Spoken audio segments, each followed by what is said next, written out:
It was past midnight when a nurse found a bleeding stranger at her clinic door, weak, pale, and whispering for help. She stayed by his side all night, stitching his wounds and saving his life, expecting nothing in return. But the next morning, black carriages rolled in, and lawyers stepped out, holding a will with her name written across it. The man she saved wasn't just a stranger. He was a wealthy heir who had already chosen his angel in disguise. The rain came down like God himself had turned his back on mercy. It hammered the valley in sheets so thick the horizon disappeared, swallowed by darkness and the kind of cold that sank into bone. Lightning tore across the sky, brief and violent, painting the ridge in silver before plunging it back into black.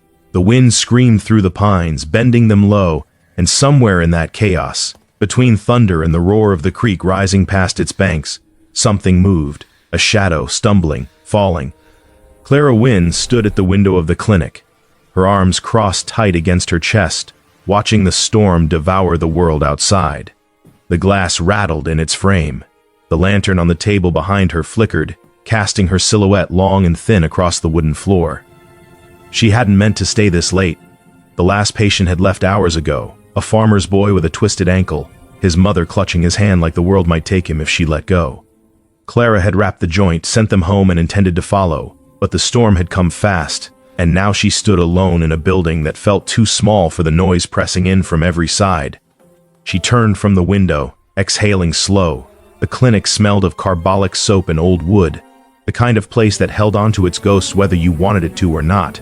She'd been here 5 years. 5 years of splinters and fevers and births that came too early. 5 years of trying to prove that mercy still had a place in a world that preferred to forget. The town didn't trust her, not fully. She was too young, too quiet, too unmarried. A woman alone with needles and morphine and hands that touched the dying. They needed her, yes, but they watched her like she might vanish if they blinked. Clara moved to the stove, adding another log to the fire. The heat pushed back against the cold seeping through the walls. She thought about locking the door, about going upstairs to the small room where she slept when the roads were too muddy to ride home, about forgetting the storm and the silence and a thud, heavy, against the door. Clara froze. The fire crackled, the rain drummed, the wind howled, and then it came again. Not a knock, a collapse. She crossed the room in 3 steps, her pulse sudden and sharp in her throat. Her hand hovered over the latch. For a moment she didn't move, didn't breathe, because there were rules in a place like this. Rules about strangers in the dark, rules about doors you didn't open when the world outside had teeth. But Clara Wynne had spent 5 years learning that rules didn't save anyone. She pulled the door open. The man fell forward into the light. Blood streaked his face, dark and shining, running from a gash above his temple down into the collar of his coat. His shirt was torn open at the side, soaked through with rain and something darker. He gasped once, a wet, rattling sound, and his knees buckled. Clara caught him by the shoulders, her hands slipping in the blood, and pulled him inside with a strength that surprised even her. The door slammed shut behind them. Lightning cracked the sky open, and for 1 second the clinic was bright as noon. Clara saw him clearly then, a man maybe 40, maybe older, his face lined with exhaustion and something deeper, pain, regret, fear. His eyes rolled back, whites showing, and he went limp in her arms. She dragged him to the examination table, grunting with effort, her boots sliding on the wet floor. The rain pounded the roof. The wind screamed. Clara's hands moved on instinct, rolling him onto his back, tearing open his coat, pressing a clean cloth against the wound in his side. Blood welled up fast, too fast. "God," she whispered, her breath short. She ran to the cabinet, pulling out sutures, iodine, bandages. Her hands shook. She hated that they shook. She'd done this 100 times. Stitched men who'd been kicked by horses, cut by plows, stabbed in bar fights they wouldn't talk about. But this was different. This man wasn't from here, and he hadn't walked to her door by accident. Clara soaked a cloth in iodine and pressed it to the gash on his head. He didn't flinch, didn't make a sound. His breathing was shallow, uneven, the kind that meant his body was deciding whether to keep going or let go. "Don't you dare," she said aloud, her voice steady now. "Don't you dare die on my floor." She threaded the needle, bent close, and began to stitch. The storm raged on outside, but inside the clinic, time narrowed to the space between heartbeats. Clara worked in silence, her world reduced to thread and skin, and the dim glow of the lantern swaying overhead. Blood pooled beneath her fingers. She wiped it away, stitched again, her jaw tight. The wound in his side was deep. Ragged. Not a knife. Something else. A fall, maybe. Or worse. She didn't let herself think about worse. By the time she finished, her hands were stained red to the wrists. She wrapped his torso in bandages, tight enough to hold but not to choke, and covered him with a wool blanket from the cabinet. His face was pale, his lips gray, but his chest rose, fell, rose again. Clara stepped back, wiping her hands on a towel, and for the first time since he'd fallen through her door, she allowed herself to breathe. The storm was quieter now, the thunder distant, the rain steady but softer, no longer trying to tear the world apart. She looked down at the man on her table, this stranger, this bleeding ghost who'd come to her in the dark, and something cold settled in her chest. He had no hat, no saddlebag, no horse tied outside, just a torn photograph, crumpled and wet, tucked into the pocket of his coat. Clara pulled it out slowly, her fingers trembling. The paper was damaged, the ink bleeding in places, but the image was still there. A child. A girl, maybe 6 or 7, standing in front of a house with white shutters and a porch that overlooked the sea. She was smiling. Clara stared at it for a long time, then she folded it carefully and set it on the table beside his hand. Outside, the wind picked up again, low and mournful, like the earth itself was mourning something lost.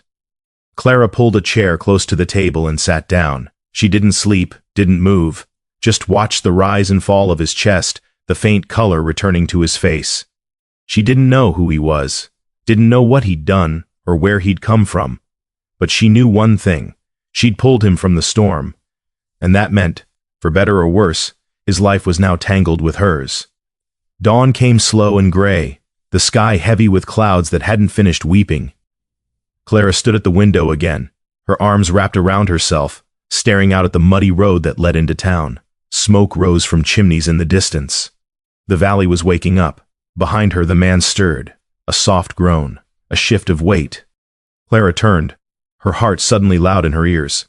His eyes opened, not all the way, just enough. Dark eyes, bloodshot and unfocused, blinking against the light. He looked at the ceiling, then at the lantern, then, slowly, at her. For a moment, neither of them spoke. Clara stepped closer, her voice quiet. "You're safe." His lips moved, but no sound came out. His hand twitched, reaching for something that wasn't there. "Don't try to move," she said, softer now. "You've lost a lot of blood." He swallowed hard, his throat working. His gaze drifted to the photograph on the table beside him. His fingers brushed the edge of it, trembling. And then, so faint she almost didn't hear it, he whispered a name. Lillian. Clara didn't ask who that was, didn't ask where he'd come from, or why he'd been running through a storm that could have killed him. She just nodded.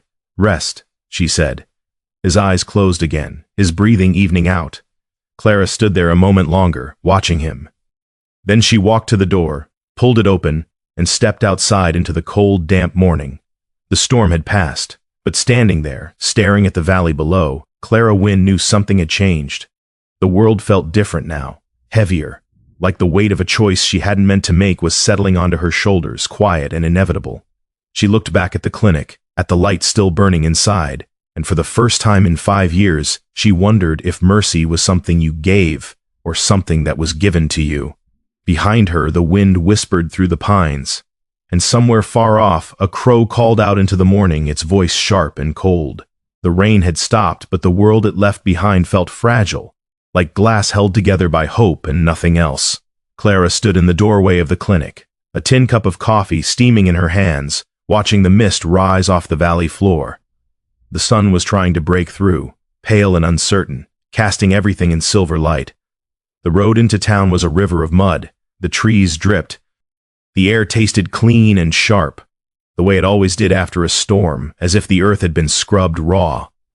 Inside, the man slept.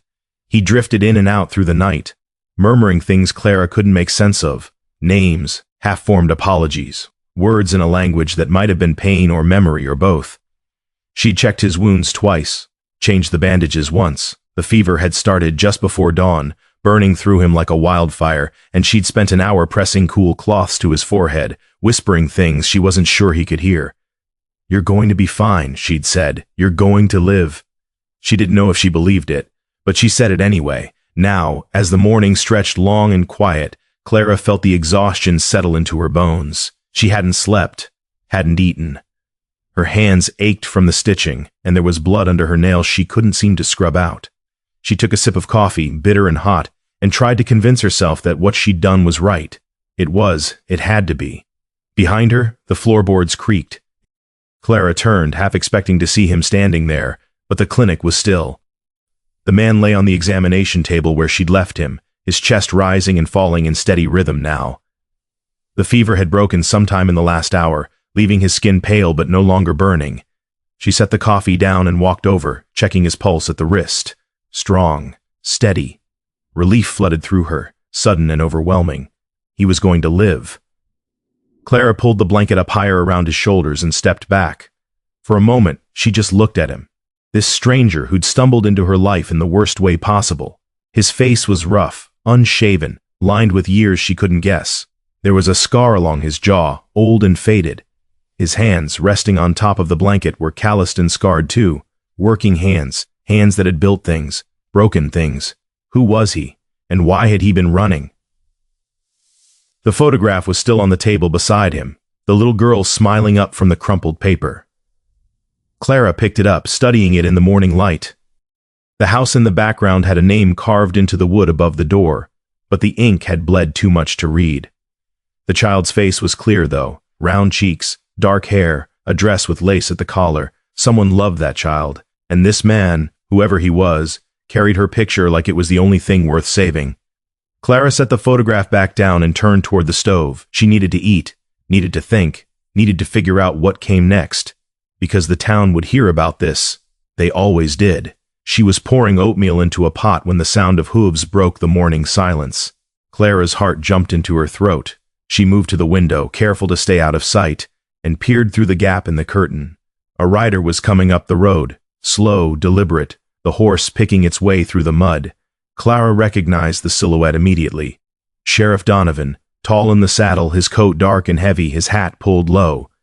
He rode like a man who'd done it so many times he didn't need to think about it anymore.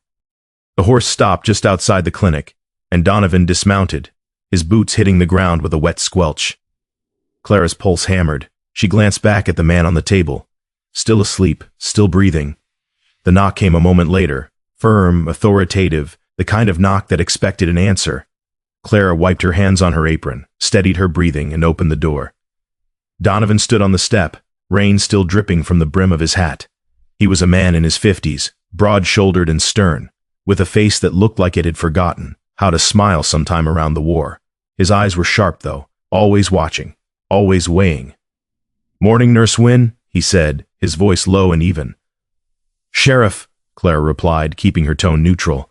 He didn't wait for an invitation, just stepped past her into the clinic, his gaze sweeping the room in one practiced motion. Clara's stomach tightened. "Storm last night," Donovan said, pulling off his gloves. "Bad one." "It was," Clara agreed. He moved toward the stove, warming his hands over the heat. His eyes flicked to the examination table, to the man lying there, covered in blankets. He didn't say anything. Didn't need to. Clara felt the weight of his silence like a stone in her chest. "Got word this morning," Donovan said after a long moment. "Couple of men were seen near the ridge last night. Fugitives, most like. One of them might have been injured." Clara kept her face still. "I haven't seen anyone." Donovan looked at her then, his eyes steady and unblinking. "That's so?" "Yes." He held her gaze a moment longer, then nodded slowly. "Well, if you do see anything, or anyone, you let me know. Understood?" "Understood." Donovan pulled his gloves back on, his expression unreadable. He glanced once more at the man on the table, then back at Clara. "You're a good woman, Nurse Wynne," he said quietly. "But good don't always mean safe." He tipped his hat and walked out, his boots heavy on the floorboards. Clara stood frozen in the doorway, watching him mount his horse and ride back down the muddy road. She didn't move until he disappeared into the mist. Then she closed the door, leaned her back against it, and let out a breath she hadn't realized she was holding. Her hands were shaking. She pressed them flat against the wood, willing them to stop. Behind her, the man stirred. Clara turned, her heart still racing. His eyes were open, just barely, and he was looking at her. There was something in his gaze, recognition maybe, or guilt. You shouldn't have, he whispered, his voice raw and broken. Clara crossed the room slowly, stopping at the edge of the table. Shouldn't have what? Helped me. She stared at him, her jaw tight. You were dying. I know. Then why? Because some men aren't worth saving. The words hung in the air between them, cold and final. Clara felt something twist in her chest. Anger maybe, or sadness. She wasn't sure. She just knew she didn't believe him. That's not for you to decide, she said quietly.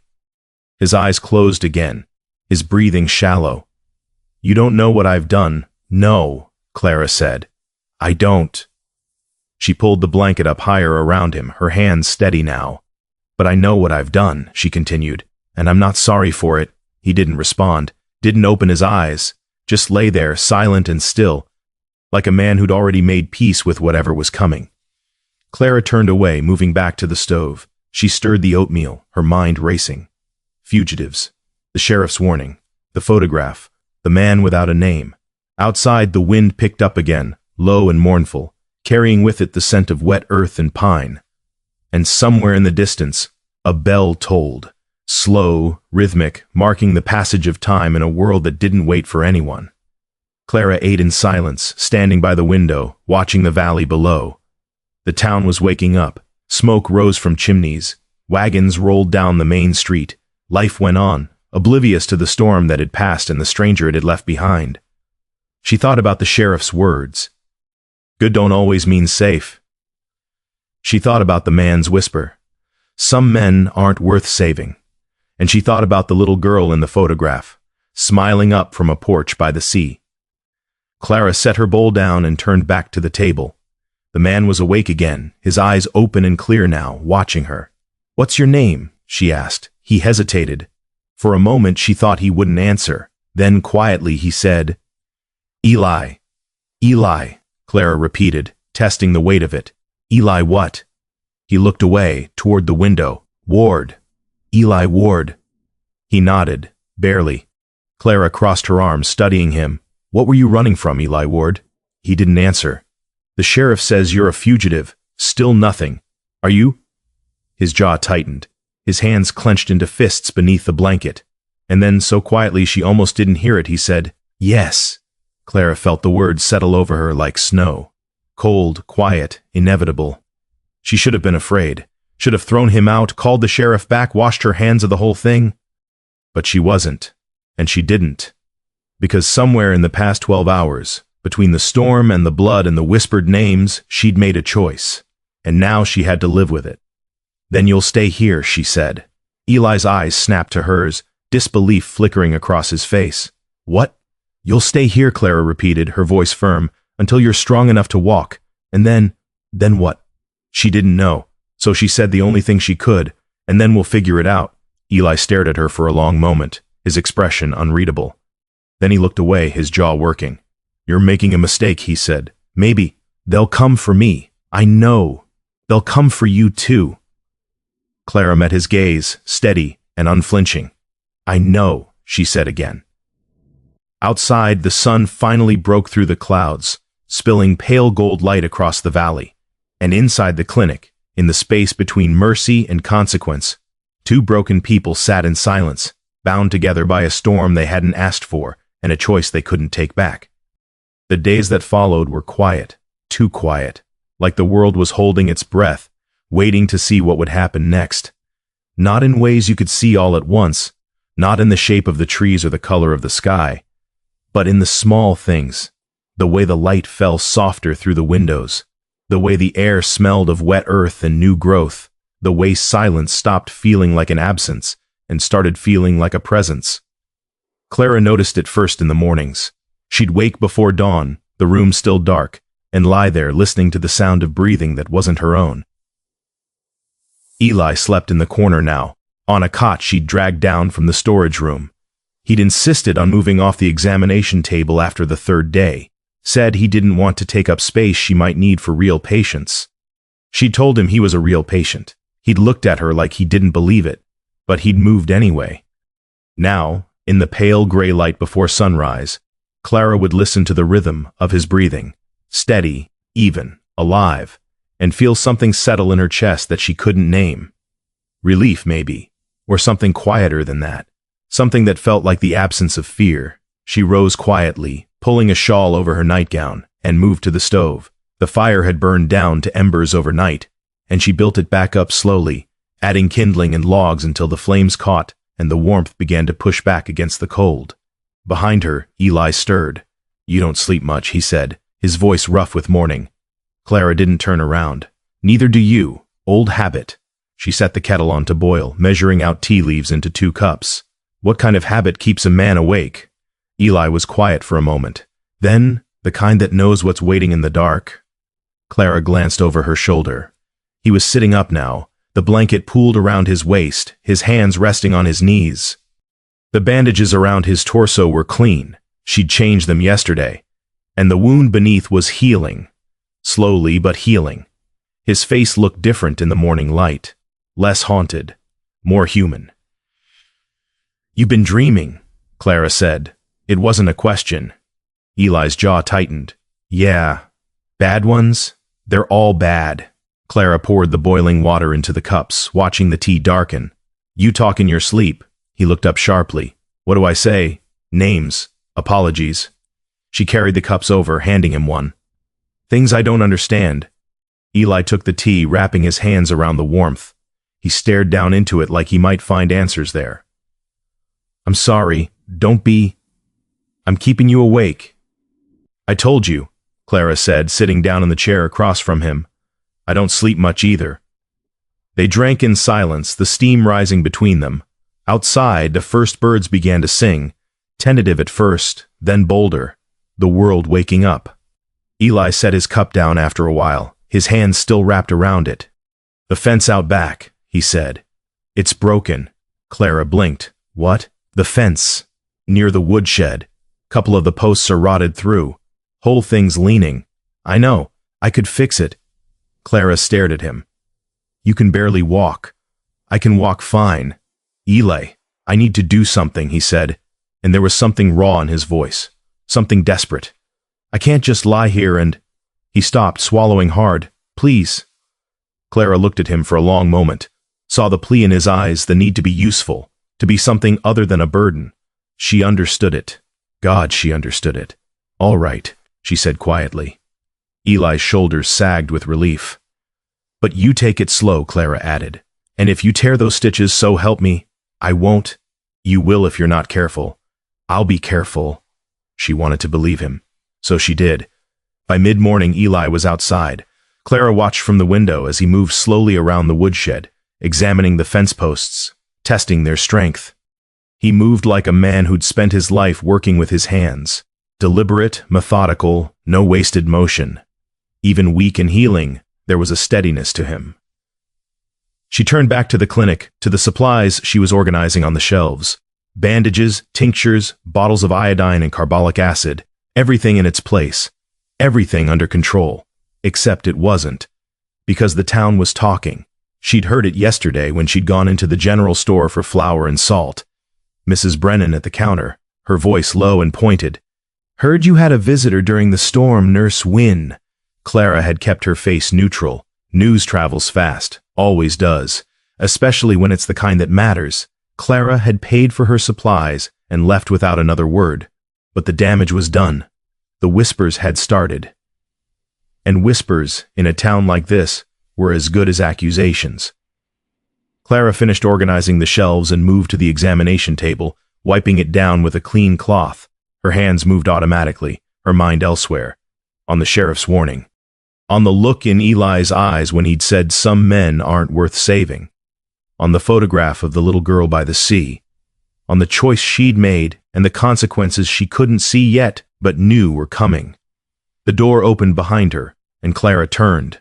Eli stood in the doorway, holding a broken fence post. His shirt was damp with sweat, his face pale but determined. "Told you I'd be careful," he said. Clara felt something warm bloom in her chest. "Did you—" "Mostly," she shook her head, trying not to smile. "Put that down before you fall over." Eli set the post against the wall and leaned against the doorframe, catching his breath. "Needs new wood. And nails. I'll get some. I can—" "No," Clara said firmly. You've done enough for one day. He looked like he wanted to argue, but he didn't. Just nodded and moved back to the cot, lowering himself down with a wince he tried to hide. Clara brought him water, and he drank it slowly, his hands steady. Thank you, he said after a moment. Clara sat down in the chair across from him. For what? For letting me, he gestured vaguely. For letting me be something other than a fugitive? Eli's expression darkened. Yeah, Clara was quiet for a moment, studying him. Who's Lillian? His head snapped up, his eyes wide. You said her name, Clara continued gently. That first night, when you woke up. Eli's jaw worked. He looked away toward the window where the sunlight was streaming in pale and golden. My daughter, he said finally, his voice barely above a whisper. Clara's breath caught. The girl in the photograph. He nodded. Where is she now? Eli closed his eyes. I don't know. The words hung in the air, heavy with grief and guilt and something Clara couldn't name. Tell me, she said softly. And so he did. It came out slowly, painfully, like pulling splinters from an old wound. Eli Ward had been a banker in a town 3 counties over. A good man by all accounts. A father. A widower after his wife died of fever when Lillian was 4. He'd raised the girl alone, worked hard, saved what he could. And then the bank had been robbed. Not by outlaws or drifters, by the owner himself, a man named Garrett, who'd been embezzling funds for years, draining accounts, ruining families. When the theft was discovered, Garrett had vanished, and Eli, as the only other man with access to the vault, had been blamed.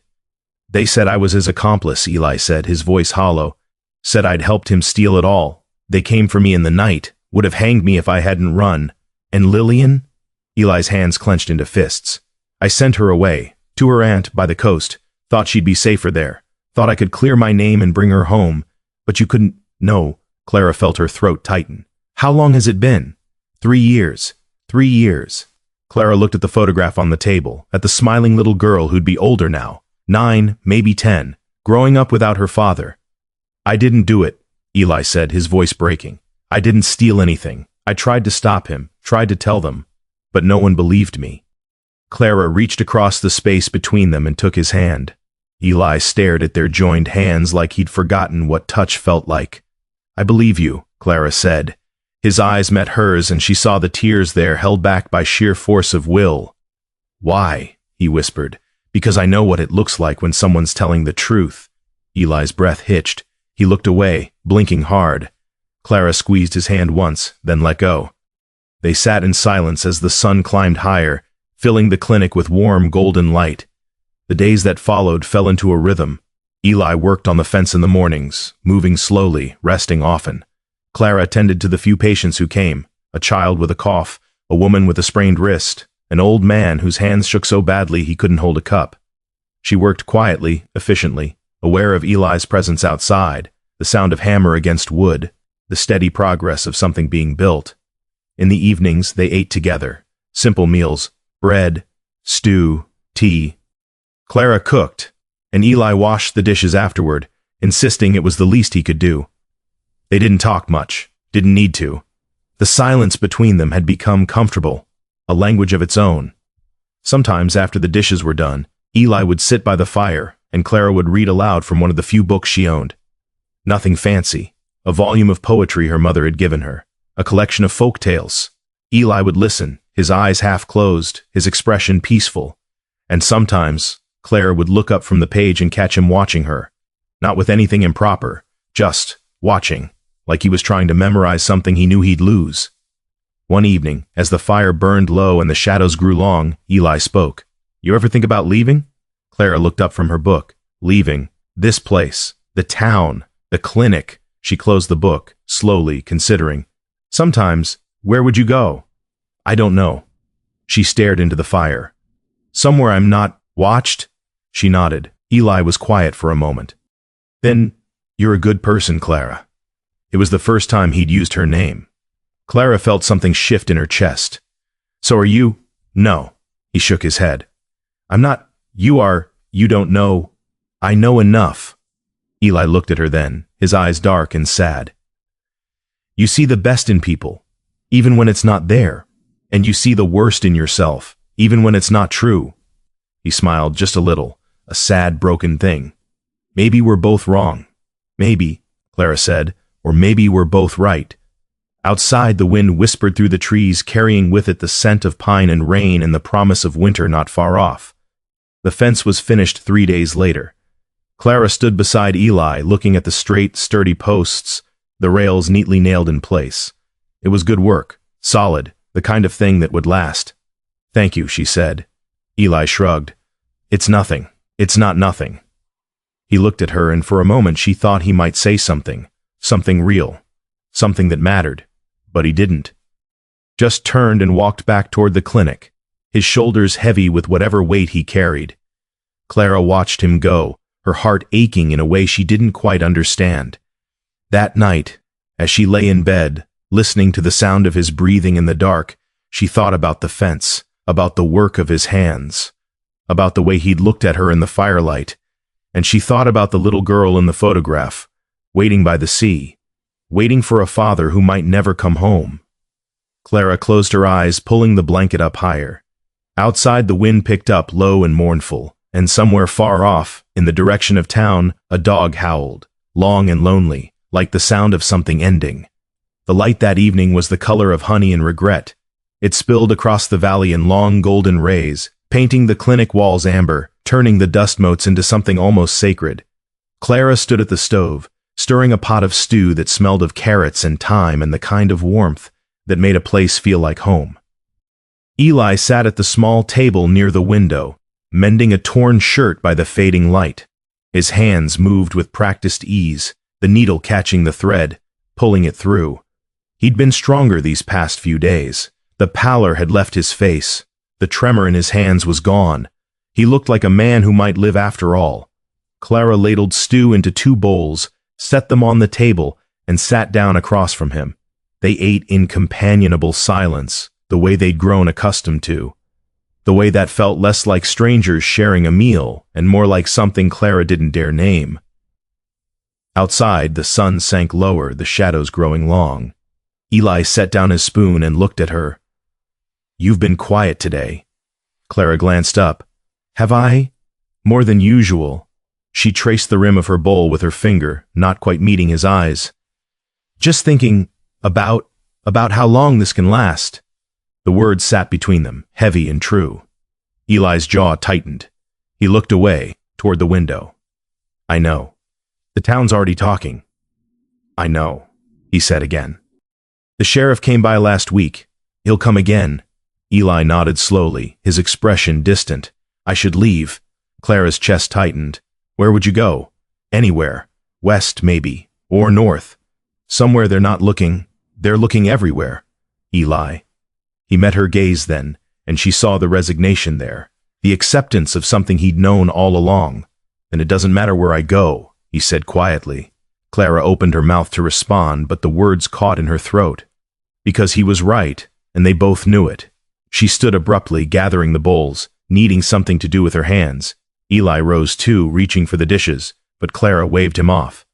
"I've got it, Clara. I said I've got it." Her voice came out sharper than she intended. Eli stepped back, his hands falling to his sides. Clara turned to the basin, her shoulders tight.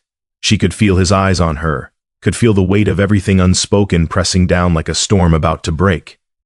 She scrubbed the bowls harder than necessary, the water sloshing over the sides. Behind her, Eli moved to the door. "I'm going to check the woodshed," he said quietly. Clara didn't turn around, just nodded. The door opened and closed, and Clara stood alone at the basin, her hands submerged in soapy water, her vision blurring with tears she refused to let fall. She didn't know how long she stood there, but when she finally turned around, the light outside had shifted from gold to gray, and the shadows in the valley had grown teeth. Clara dried her hands and moved to the window. That's when she saw them, riders, coming up the road from town, 3 of them moving slow and deliberate through the fading light. The lead horse was tall and dark, and even from a distance, Clara recognized the rider, Sheriff Donovan. Her heart dropped into her stomach. Behind him rode 2 men she didn't know, deputized most likely. One carried a rifle across his saddle, the other had something that looked like papers tucked into his coat. Clara's breath came short and fast. She spun around, looking for Eli, but he was still outside, still at the woodshed, She ran to the door, threw it open, and called his name. Eli! He looked up from where he was stacking logs, his expression shifting from calm to alert in an instant. "Riders," Clara said, her voice tight. "The sheriff." Eli straightened, his face going pale. He looked toward the road, toward the shapes emerging from the dusk. "Get inside," Clara said. "Clara, get inside. Now." He hesitated, then moved quickly toward the clinic. Clara stepped aside, letting him pass, then closed the door behind them. Her mind raced. She could hide him. There was a storage room upstairs, small and cramped, but it might work, or she could lie. Say he'd left days ago. Say she hadn't seen him. But even as the thoughts came, she knew it wouldn't matter, because the sheriff wasn't a fool, and lies, in a place like this, only lasted as long as it took to find the truth. Eli stood in the center of the room, his hands clenched at his sides. "You should tell them I forced you, that I threatened you." "What?" "Tell them I held you at gunpoint, that you had no choice." Clara stared at him, anger flaring hot in her chest. "Absolutely not, Clara. I'm not going to lie and say you hurt me. It would protect you. I don't need protecting." "Yes, you do," Eli said, his voice rising. "You think they're just going to let this go? You helped a fugitive. That makes you complicit. That makes you—" "I know what it makes me," Clara snapped. "And I don't care." Eli looked at her like she'd struck him. "You should— Well, I don't." They stood there, 2 feet apart, the air between them crackling with anger and fear and something deeper. The knock came hard and loud. 3 sharp raps against the door. Clara's pulse hammered in her ears. She looked at Eli. He looked back at her, his expression torn between guilt and something that looked like desperation. Then, without a word, he turned and opened the door himself. Sheriff Donovan stood on the step, his face shadowed by the brim of his hat. Behind him, the 2 deputies flanked the doorway, their hands resting on their belts. The one with the rifle kept it across his saddle, but his eyes were sharp. Donovan looked past Eli to Clara, then back to Eli. "Eli Ward," he said, his voice flat and official. Eli nodded once. "Sheriff, you're a hard man to find. Wasn't trying to be found." Donovan's mouth twitched, almost like a smile. Almost. Figured as much. He stepped forward, and Eli didn't move, didn't resist. Just stood there, shoulders back, meeting the sheriff's gaze with something that looked like resignation. Clara stepped forward. "Sheriff, please." Donovan held up a hand. "Nurse Wynne, I'd advise you to stay out of this. He didn't do anything wrong. That's not for you to decide. He's innocent. That's for a judge to decide." Clara's hands balled into fists. "You're not listening." "I am listening," Donovan said, and his voice was softer now, almost kind. "But it doesn't change what I have to do." He pulled a folded paper from his coat and held it up. "Warrant for Eli Ward. Embezzlement, theft, conspiracy. Issued out of Carson County 3 years ago." Eli's face remained impassive. "I didn't do it. Tell it to the judge. I tried. They didn't listen." Donovan studied him for a long moment. "Maybe they will this time. They won't." The sheriff sighed, long and weary, like a man who'd had this conversation too many times before. He glanced at the deputies. "Cuff him." One of the men stepped forward, pulling iron shackles from his belt. Clara moved without thinking, stepping between them and Eli. "No." Donovan's expression hardened. "Nurse Wynne, he saved my life," Clara said, the lie coming out fast and desperate. "During the storm. The roof was leaking, part of the ceiling collapsed. He pulled me out from under it." Donovan's eyes narrowed. "That's so?" "Yes." "Then how'd he get those wounds?" Clara's mind scrambled. "He was injured in the collapse. I treated him." The sheriff looked at Eli. "That true?" Eli's jaw worked. He met Clara's eyes, and she saw the protest there, the refusal to let her lie for him. But then, slowly, he nodded.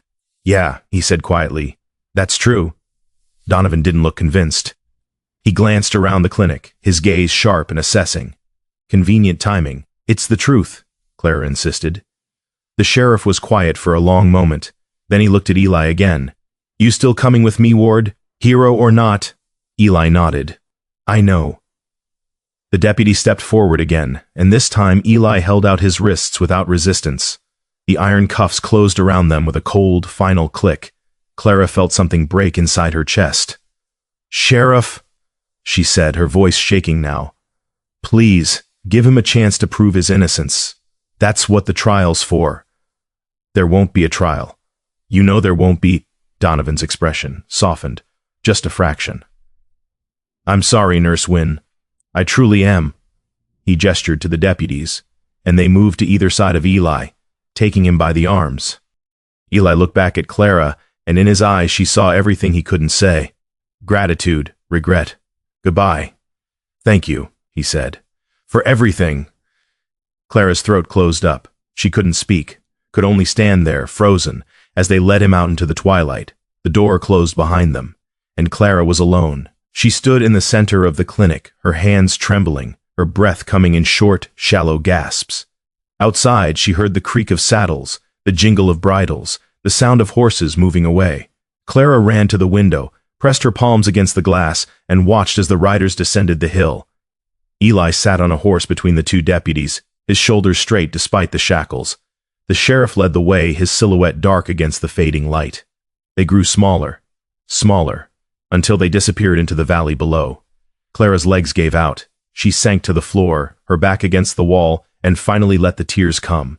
They came hard and fast, silent sobs that shook her whole body. She pressed her hands over her mouth, trying to hold it in, trying to keep from falling apart completely.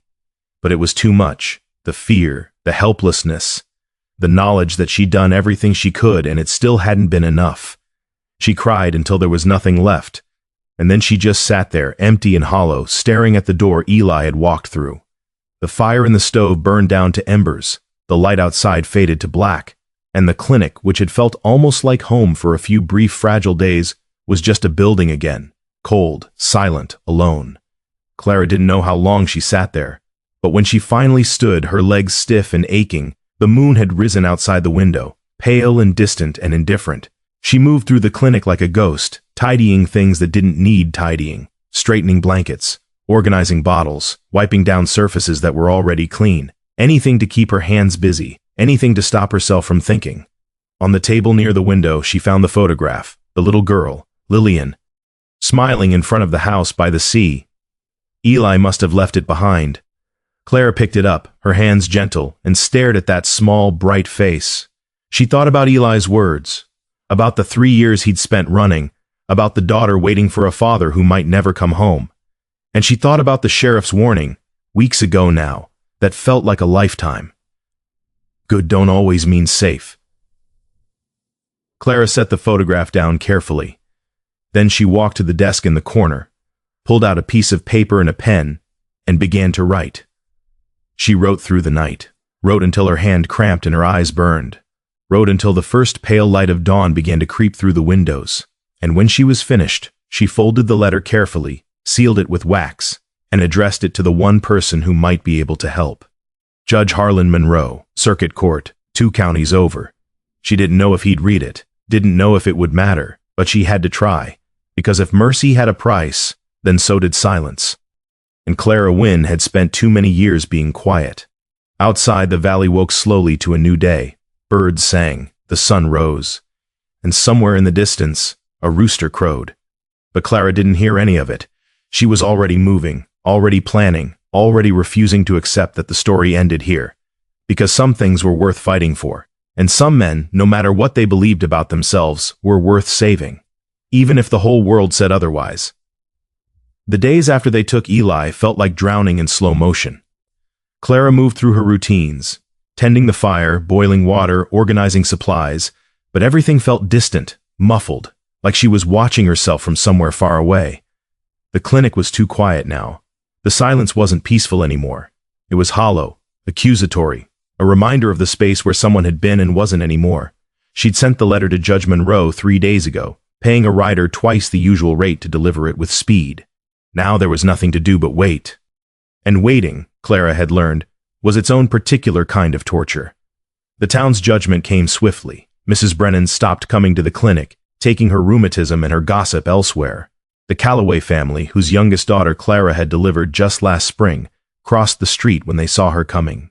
Even Father Michaels, who'd always had a kind word and a gentle smile, now offered only a curt nod when their paths crossed. Clara felt the weight of their disapproval like stones in her pockets, pulling her down with every step. But she didn't apologize, didn't explain, didn't bow her head and beg forgiveness for the sin of compassion. She just kept working. On the fourth morning after Eli's arrest, Clara woke to the sound of horses. Multiple horses. Her heart leapt, irrational hope surging through her. But when she ran to the window, it wasn't Eli returning. It was two men in dark suits, official-looking, their faces stern beneath their hats. Behind them, a clerk with spectacles and a leather satchel full of papers. Clara's stomach twisted. She knew what they were before they even knocked. County officials. She opened the door before they could raise their hands, meeting their eyes with a steady gaze she didn't entirely feel. Nurse Wynne, the taller one, said, removing his hat. His voice was clipped, professional, empty of warmth. "I'm Marshal Graves. This is Deputy Clerk Henderson. We're here on official business." Clara's throat tightened. What kind of business? Graves pulled a document from inside his coat, unfolding it with practiced efficiency. "By order of the county magistrate, this clinic is hereby suspended from operation pending investigation into your harboring of a known fugitive." The words hit like a physical blow. "You're closing me down," Clara said, her voice flat. "Temporarily," Henderson added, though his tone suggested otherwise. "Until the matter is resolved." "What matter? I helped an injured man. That's what I do. That's what any nurse would do."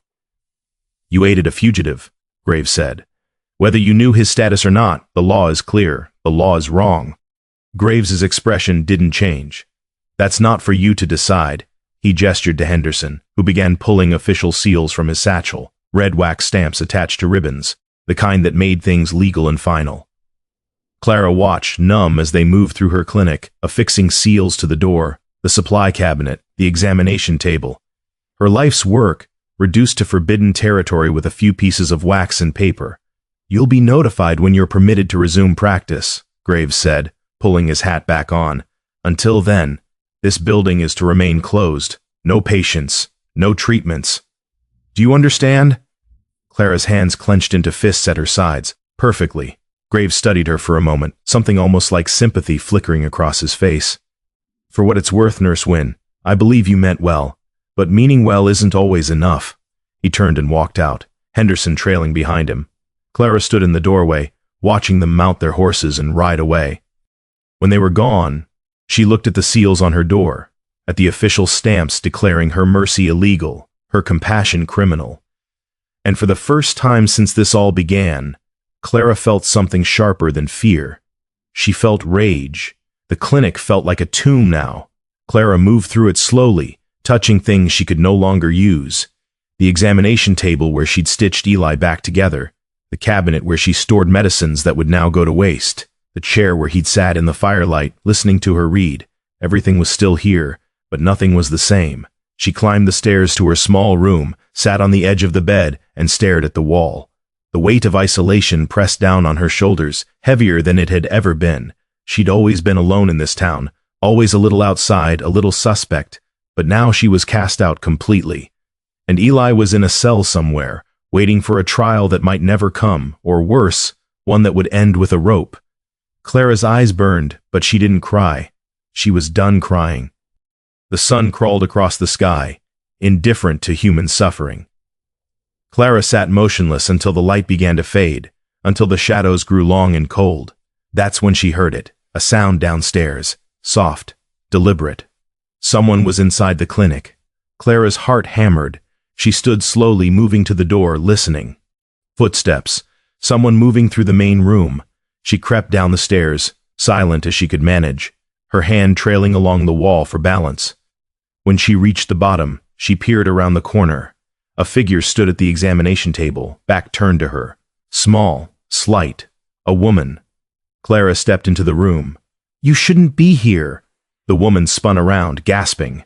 In the dim light, Clara recognized her. Sarah Pritchard, one of the young mothers from town. She held a bundled infant in her arms, and even in the shadows, Clara could see the fear in her eyes. "I'm sorry," Sarah whispered. "I know they closed you down, but I didn't know where else to go." Clara's anger softened. "What's wrong?" Sarah moved closer, pulling back the blanket to reveal the baby's face. The child was flushed, breathing fast and shallow, tiny fists clenched tight. "Fever," Sarah said, her voice breaking. "Started this morning. It keeps getting worse. Dr. Thornton's in the next county, won't be back for days, and Her voice cracked. "Please. I know you're not supposed to, but please." Clara looked at the baby, at the mother's desperate face. at the sealed supplies she wasn't legally allowed to touch. She thought about rules and laws and the price of mercy. And then she thought about the oath she'd taken, the one that came before any law written by men in suits. "Put her on the table," Clara said quietly. Sarah's face flooded with relief. Thank you. Quickly." Clara moved to the supply cabinet, broke the seal without hesitation, and pulled out what she needed. Willow bark for the fever, cool cloths, a tincture for the breathing. She worked efficiently, her hands steady despite the law she was breaking, despite the consequences she knew would come. The baby's fever was high but not yet dangerous. Caught early enough, treatable. 20 minutes later, the child's breathing had eased, the flush fading from her cheeks. Sarah wept with gratitude, clutching Clara's hands. "I'll never forget this. Never." Clara helped her rewrap the baby. "Go home. Keep her cool. Give her the tincture every 4 hours. If the fever comes back, send for me. But just send for me." Sarah nodded, understanding. She slipped out into the night, cradling her daughter close. Clara stood alone in the clinic, looking at the broken seal on the cabinet. She didn't regret it. Not for a second. 2 more days passed in tense, fragile quiet. Clara kept the clinic closed officially but opened the door when desperate knocks came in the night. A farmer with a gash that needed stitches. An old woman whose heart was giving out, who just needed someone to sit with her until the pain passed.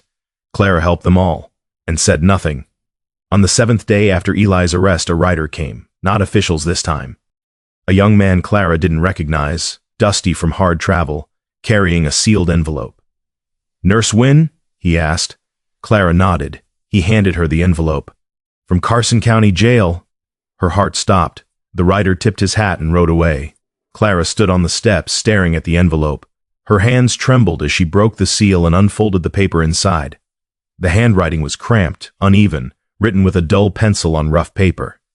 "Clara, don't know if this will reach you. Don't know if you'll want to read it if it does. But I need you to know something. I'm turning myself in, not just here, to everything.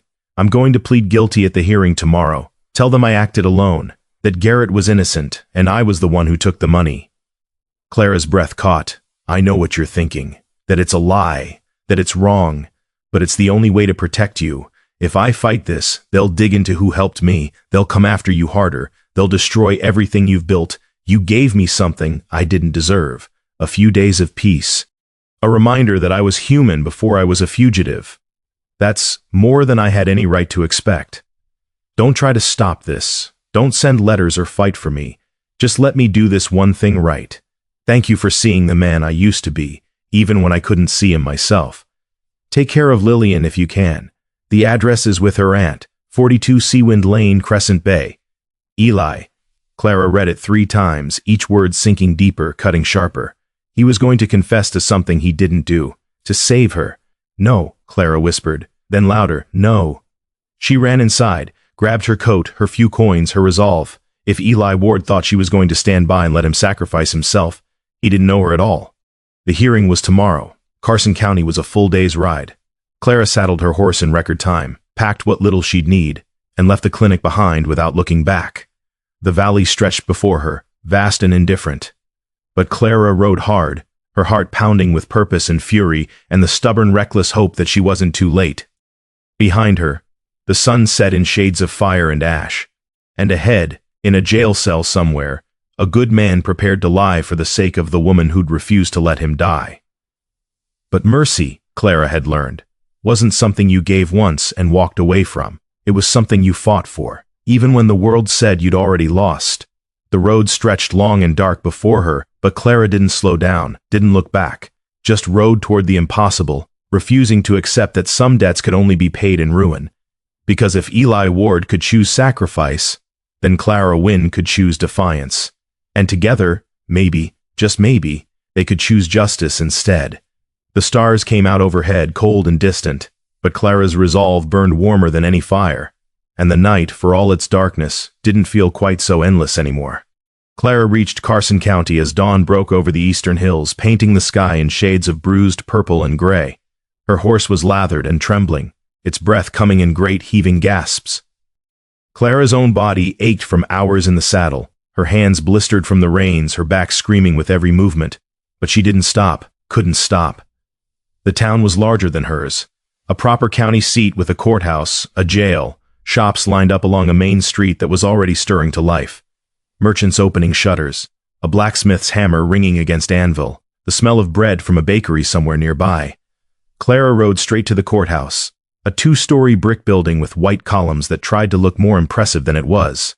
She dismounted, her legs nearly buckling when her feet hit the ground, and tied her horse to the rail with shaking hands. The hearing, she didn't know what time it started, didn't know if she was too late. She ran up the steps and through the heavy wooden doors. Inside, the building was cool and dim, smelling of old paper and tobacco. A clerk sat at a desk near the entrance, an older man with spectacles and the tired look of someone who'd seen too many desperate people come through those doors. The hearing, Clara said, breathless. Eli Ward, when does it start? The clerk looked up slowly, assessing her. Started 20 minutes ago, courtroom B, upstairs. Clara's heart sank, but she didn't waste time responding, just ran for the stairs, taking them 2 at a time, her boots echoing against the wood. She found the courtroom halfway down the hall. Door closed, voices murmuring inside. Clara pushed it open without knocking. Every head turned. The room was small, packed with spectators on wooden benches. At the front, a judge sat behind a raised desk, his face weathered and stern. To one side, a prosecutor stood with papers in hand, and in the center, flanked by 2 guards, Eli Ward stood in shackles. He looked thinner than when they'd taken him, paler. The orange glow of lamplight made the hollows under his eyes look deeper. His gaze found Clara immediately, and the expression that crossed his face, shock, fear, something close to anguish, cut through her like a blade. Order, the judge barked, his gavel coming down hard. Young woman, this is a closed proceeding. I have testimony, Clara said, her voice ringing clear despite the breathlessness. About Eli Ward, the judge's eyes narrowed. And who are you? Clara Wynne. I'm a nurse. Mr. Ward was under my care. Murmurs rippled through the spectators. The prosecutor turned, his expression calculating. Eli looked like he wanted to say something, but the guard beside him put a warning hand on his shoulder. The judge studied Clara for a long moment, then he gestured to the bailiff. Let her approach. Clara walked down the center aisle, feeling every eye on her.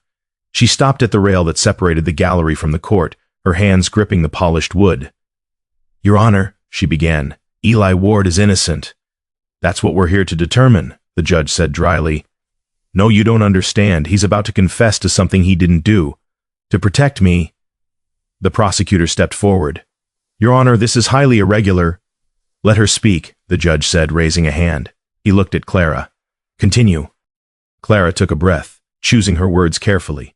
Eli Ward came to my clinic during a storm, badly injured. I treated him. I didn't know who he was at first, but I came to know him as a good man, an honest man, a father who lost everything trying to do the right thing. The right thing, the prosecutor interjected, being embezzling $30,000 from the Carson Valley Bank.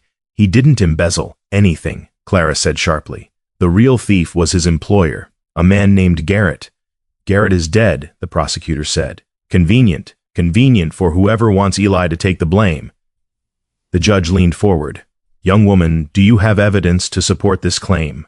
Clara hesitated. Because that was the problem, wasn't it? She had no evidence, no documents, no witnesses, just Eli's word, just her belief, just faith in a man the world had already condemned. No, she said quietly. I don't. The prosecutor smiled, thin and satisfied. Then we're wasting the court's time. But I know he's telling the truth, Clara continued, louder now. I know because I've seen who he is. I've seen his grief over the daughter he had to send away. I've seen his hands build a fence just to feel useful again. I've seen emotion is not evidence, the prosecutor cut in. Maybe it should be, Clara shot back. The room went quiet.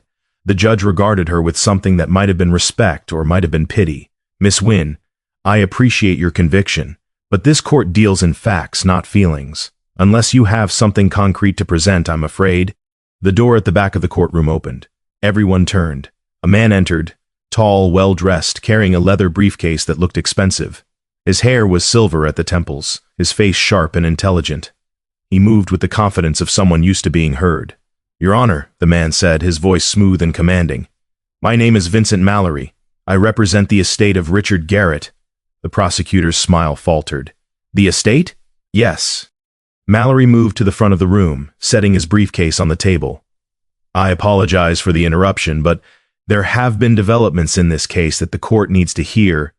The judge frowned. What kind of developments? Mallory opened his briefcase and pulled out a thick folder of documents. 2 weeks ago, Mr. Garrett's personal effects were cataloged after his death. Among them, we found these. He held up the papers. Ledgers, Mallory continued, detailing every transaction Mr. Garrett made over the past 5 years, including the $30,000 in question. The courtroom erupted in whispers. The prosecutor stepped forward. Your Honor, I haven't been made aware. Because they were sealed as part of a state probate, Mallory said smoothly. But given this proceeding, I've been authorized to present them as evidence. He laid the ledgers on the judge's desk. The judge picked them up, flipping through pages, his expression growing darker with each one. After a long moment, he looked up. These show systematic embezzlement, he said slowly, by Richard Garrett, over multiple years. Yes, Your Honor. And where does Eli Ward appear in these records? Mallory turned, looking directly at Eli. He doesn't, Your Honor, because he had nothing to do with it. The words landed like thunder. Clara's breath caught. She looked at Eli, saw the disbelief on his face, the trembling in his hands. The prosecutor scrambled. Your Honor, we need time to verify. I've had 2 independent auditors examine these documents, Mallory interrupted. Their reports are included. Everything is authentic. The judge set the ledgers down, his expression grave. Mr. Ward, approach. Eli moved forward slowly, the chains around his wrists rattling. He stopped before the bench, his head slightly bowed. Mr. Ward, the judge said, his voice softer now. Were you aware these records existed? No, Your Honor. Did you attempt to expose Mr. Garrett's theft? Eli swallowed hard. Yes, but no one believed me, because Garrett was well respected, wealthy, connected.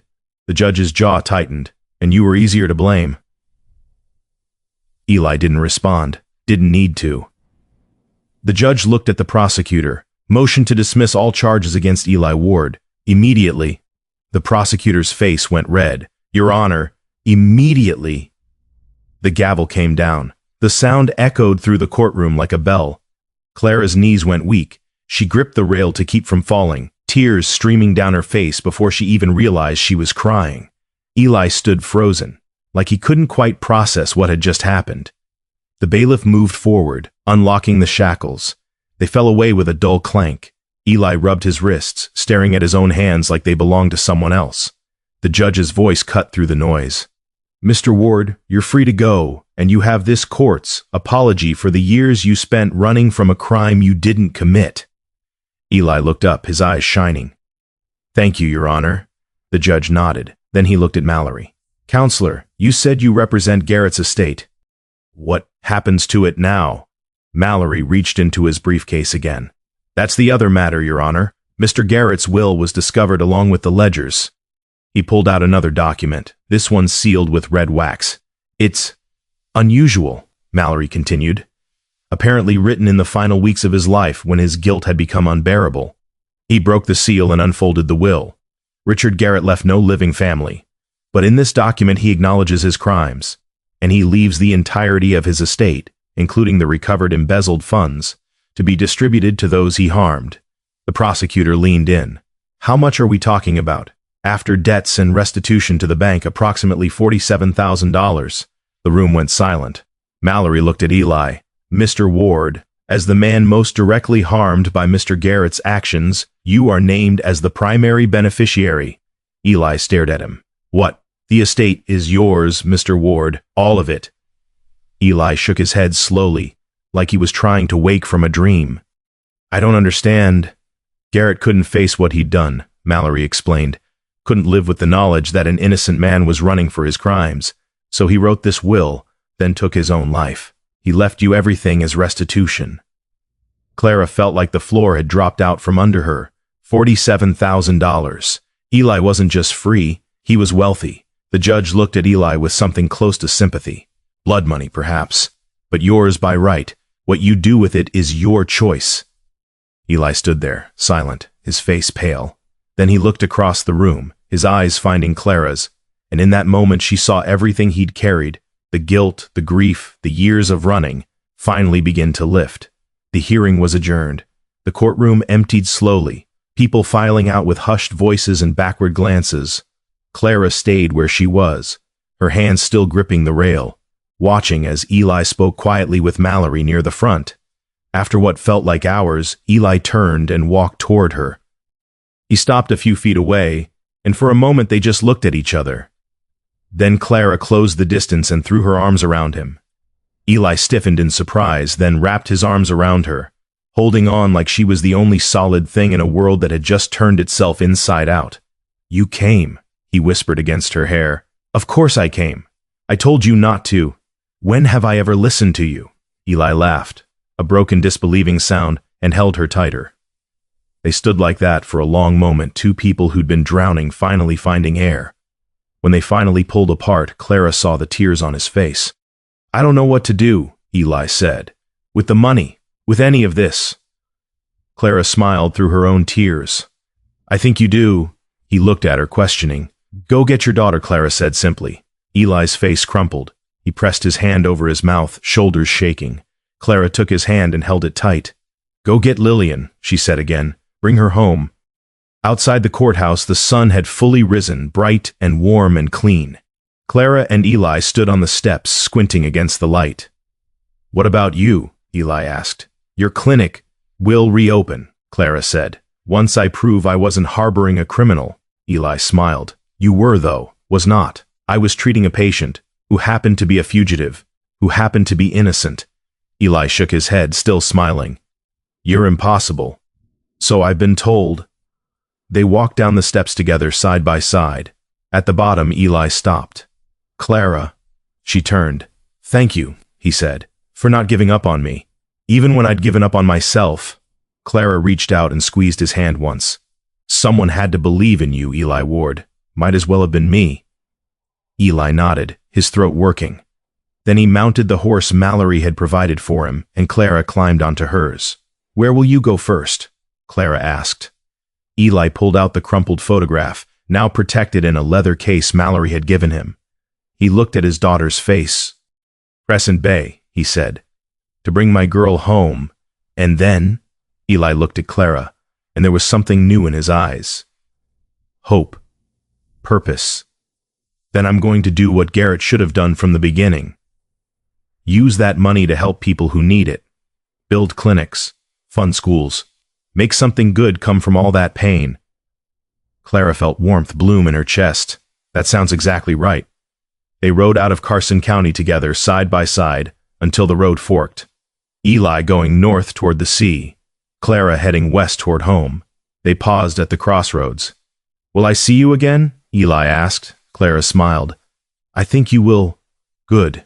They sat there a moment longer, two souls who'd pulled each other from different kinds of storms. Then Eli tipped his hat, turned his horse north, and rode away. Clara watched until he disappeared over the hill. Then she turned west and headed home. The valley was waiting. The clinic was waiting. And for the first time in longer than she could remember, Clara Wynne rode toward the future with something that felt remarkably like joy. Behind her, the sun climbed higher. And ahead, somewhere in the distance, she could almost hear the ocean calling. The valley looked different when Clara returned. Or maybe she was the one who'd changed. The hills rolled out before her in shades of amber and green, the late afternoon light casting everything in gold. The road was familiar, every bend, every tree, every weathered fence post, but somehow it felt new, like she was seeing it all for the first time, or perhaps seeing it clearly after years of looking without really noticing. Her horse moved at an easy walk now, no longer driven by desperation. Clara let it pick its own pace, in no hurry to arrive. She breathed deep, tasting dust and pine and the particular sweetness of late summer grass. The air was warm, but carried a hint of the autumn that would come soon enough. When the clinic finally came into view, small and solid against the hillside, Clara's chest tightened. The seals were still on the door, the windows were dark, it looked abandoned, forgotten, but it was still standing. Clara dismounted slowly, her body aching from 2 days of hard riding. She tied her horse to the rail and stood there for a moment, just looking at the building that had been her whole world for 5 years. Then she reached out, tore the seals from the door and pushed it open. The air inside was stale and cool, untouched since she'd left. Dust motes drifted in the shaft of sunlight that followed her through the doorway. Everything was exactly where she'd left it: the examination table, the stove, the cabinet with its broken seal. Clara walked through slowly, trailing her fingers along familiar surfaces. It felt like coming home, and it felt like stepping into a life that no longer quite fit. She moved to the window and looked out at the valley below. Smoke rose from chimneys in town. Life going on. Indifferent to her absence. Indifferent to her return.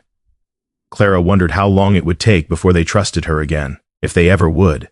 She was still standing there when she heard the footsteps on the porch. Clara turned, her hand instinctively reaching for something to defend herself with. Years of caution not easily shed. But it was just Mrs. Hadley, the baker's wife, standing in the doorway with a basket covered in cloth. The older woman hesitated, her face uncertain. "Nurse Wynne?" Clara straightened. "Mrs. Hadley, heard you were back. Saw you riding in. News travels fast. Always does." Mrs. Hadley stepped inside, looking around the clinic like she was seeing it for the first time, or maybe seeing it differently now. "Heard about the hearing, too. What happened in Carson County?" Clara's shoulders tensed. "And," Mrs. Hadley set the basket on the table. "And I wanted to say I'm sorry." Clara blinked. "Sorry? For how we treated you, for crossing the street, for the whispers." The older woman's face colored with shame. "You did the right thing, and we punished you for it. That wasn't Christian, wasn't decent." Clara felt something loosen in her chest. "You were afraid. That's no excuse. Maybe not. But it's human." Mrs. Hadley pulled back the cloth on the basket, revealing fresh bread, still warm, and a jar of preserves. "It's not much. But I wanted you to know, some of us are glad you're back." Clara's eyes burned. "Thank you." Mrs. Hadley nodded, already backing toward the door, as if afraid she'd overstayed her welcome. "If you need anything, Nurse Wynne, you just let me know. I will." The older woman paused in the doorway. "That man, Eli Ward, he really was innocent? He was, and the money? They're saying Garrett left him a fortune." "He did." Mrs. Hadley shook her head slowly. "Funny how the world works sometimes, how the truth finds its way out, even when everyone's trying to bury it." Clara smiled faintly. "Funny." After Mrs. Hadley left, Clara broke off a piece of the warm bread and ate it standing by the window, watching the sun sink lower over the hills. The bread was good, the valley was beautiful, and for the first time in weeks, Clara felt something close to peace. The next morning, Clara reopened the clinic. No ceremony, no announcement. She just removed the remaining seals, cleaned every surface until it shone, restocked the supplies, and opened the door. Then she waited. For an hour, no one came. Then, too, Clara used the time to organize, to repair, to make the space feel like hers again. Just before noon, the door opened. A young woman stood there, heavily pregnant, her face pale and frightened. Clara recognized her. Emma Reeves, a farmer's daughter, barely 20. "I don't know if you're taking patients," Emma said hesitantly, "but I didn't know where else to go." Clara crossed the room quickly, guiding Emma to a chair. "Of course I am. What's wrong?" "The baby. It's not moving like it should. And there's this pain, low in my back, that won't stop." Clara's mind shifted immediately into that clear, focused space where nothing existed except the patient and the problem. She examined Emma carefully, asking questions, feeling the position of the child, timing the pains. "You're in early labor," Clara said finally. "The baby's turned the wrong way. That's why your back hurts." Emma's eyes widened. "What does that mean?" "It means I need to turn the baby, and then we wait. Is it dangerous?" Clara met her eyes steadily.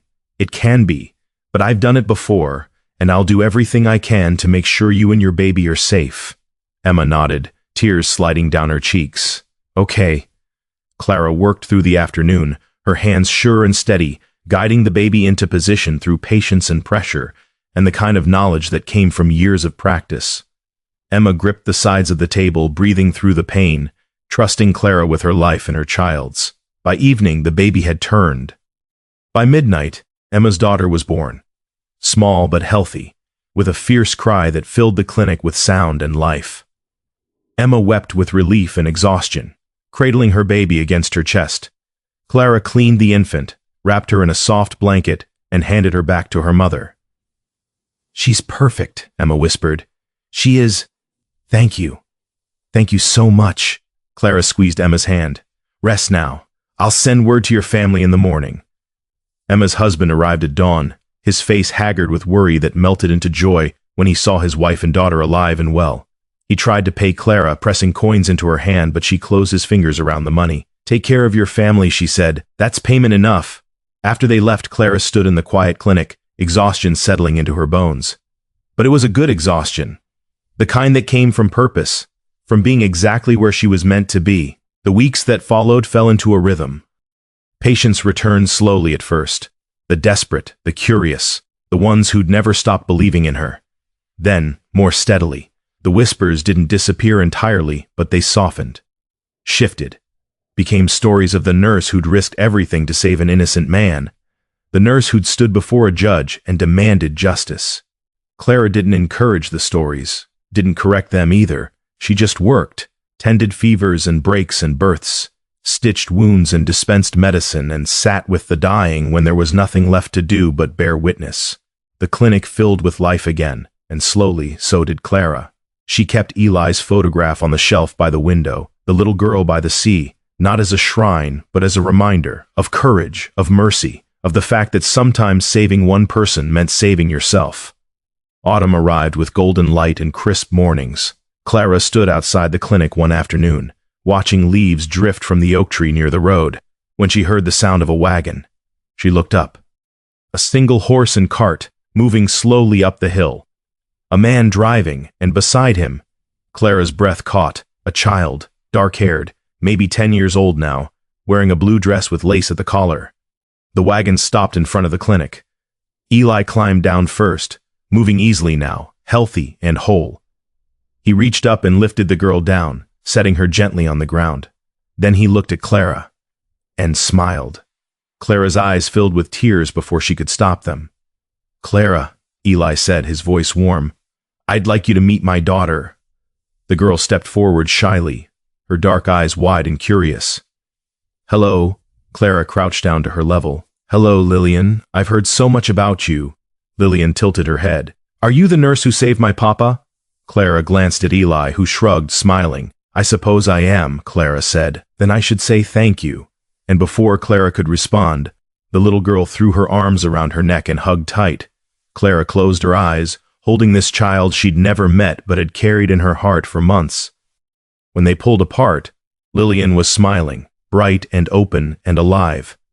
"We brought you something," Eli said. He reached into the wagon and pulled out a wooden sign, beautifully carved and painted. Clara's breath caught when she read it. The Windward Clinic, mercy without question, care without judgment. "It's for you," Eli said. "Or it will be, if you'll accept it." Clara stared at him. "Eli, I don't understand. The estate money, I told you I wanted to use it to help people." He gestured to the clinic. "This is how. I want to fund this place, expand it, make sure no one is ever turned away because they can't pay, and I want to name it after both of us, because you're the one who showed me what real mercy looks like." Clara shook her head, overwhelmed. "I can't accept. You can, and you will." Eli's voice was firm but gentle. "You saved my life, Clara. Let me help you save others." Clara looked at the sign, at Eli, at Lillian, who was already exploring the clinic with the boundless curiosity of a child. "Partners?" Clara asked quietly. Eli held out his hand. "Partners." Clara took it, and they shook. A promise sealed, a future beginning. Over the following months, the clinic transformed.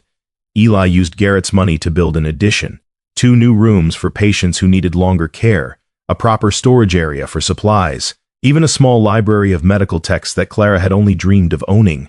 He hired a carpenter from town, a young man named Thomas who worked with steady hands and quiet competence. The sound of hammers and saws filled the valley, a rhythm of creation that felt like hope made audible.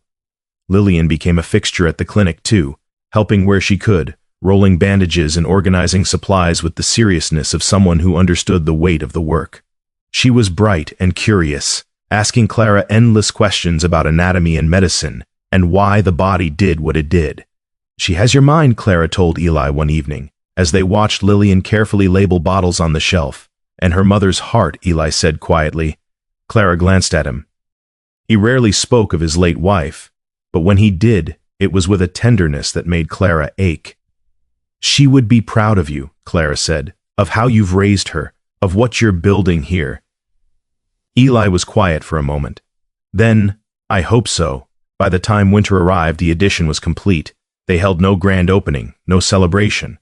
Just quietly began using the new space, treating more patients, reaching further into the valley and beyond. Word spread. The clinic that asked for nothing but gave everything. The nurse and the banker who'd both been broken by injustice and remade by mercy. People came from neighboring counties now. Families who'd heard the stories. Folks who needed care and couldn't find it anywhere else. Clara worked longer hours than ever, but she didn't mind because she wasn't alone anymore. Eli managed the finances, ordered supplies, handled the administrative work that Clara had always struggled with. He was good at it, meticulous, fair, generous when it mattered. And in the evenings, when the last patient had gone home and the lamps were lit against the darkness, the three of them would sit together.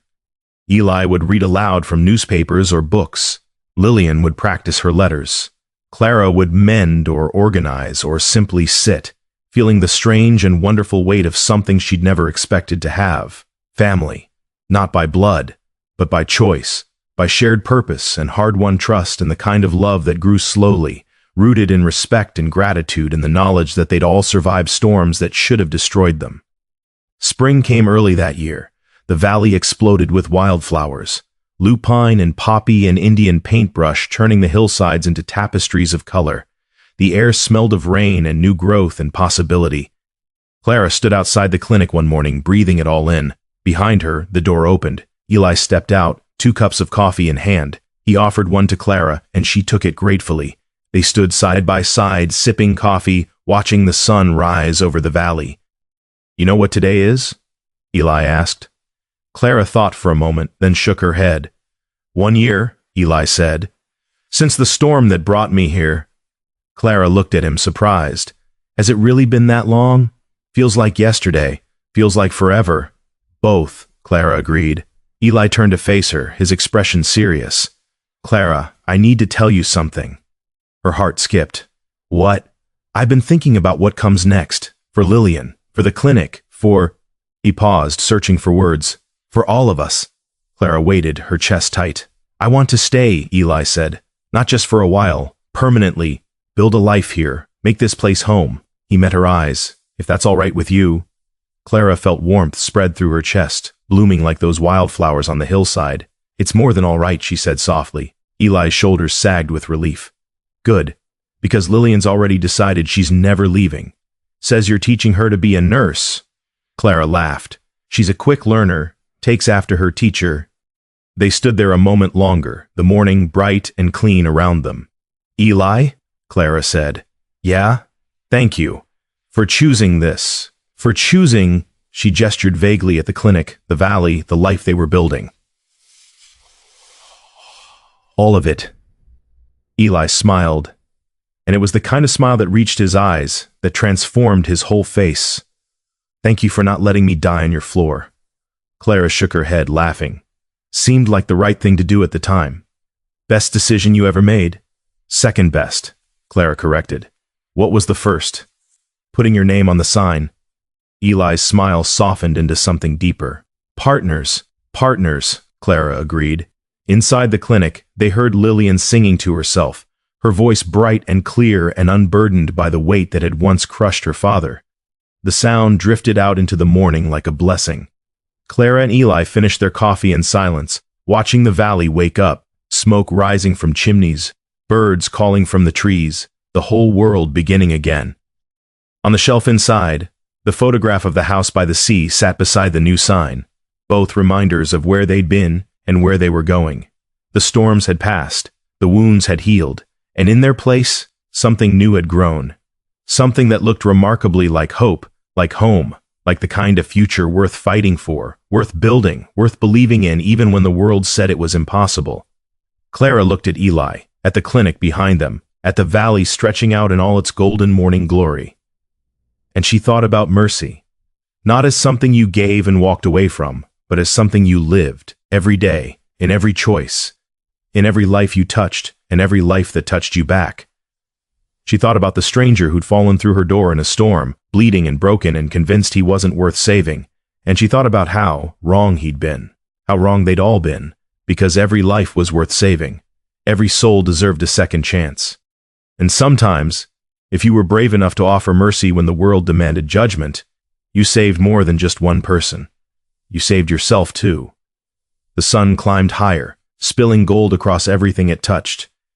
And in the doorway of the Windward Clinic, two people who'd been strangers stood side by side, watching the light come home. Behind them, a child laughed. And ahead, the future opened like a door, wide and bright and full of promise. The valley held its breath, and then, gently, let it go. The way the world does when something broken finally becomes whole again, when mercy stops being a question and becomes an answer, when the light, at long last, finds its way home. And so the story ends where it began, with a choice, not between right and wrong, but between fear and courage, between judgment and grace, between turning away from suffering and turning toward it, even when it costs everything. Clara Wynne made her choice in the darkness of a storm. And in the light that followed, she discovered what every healer learns eventually, that saving a life is never just about the one who's dying, it's about everyone who refuses to let them go. The stranger became a partner, the clinic became a home, and mercy, that most fragile and fierce of all human impulses, became a legacy, one that would outlast the storm, outlast the judgment, outlast everything but love itself. In the valley where light comes home, they built something that couldn't be taken away. They built tomorrow, together.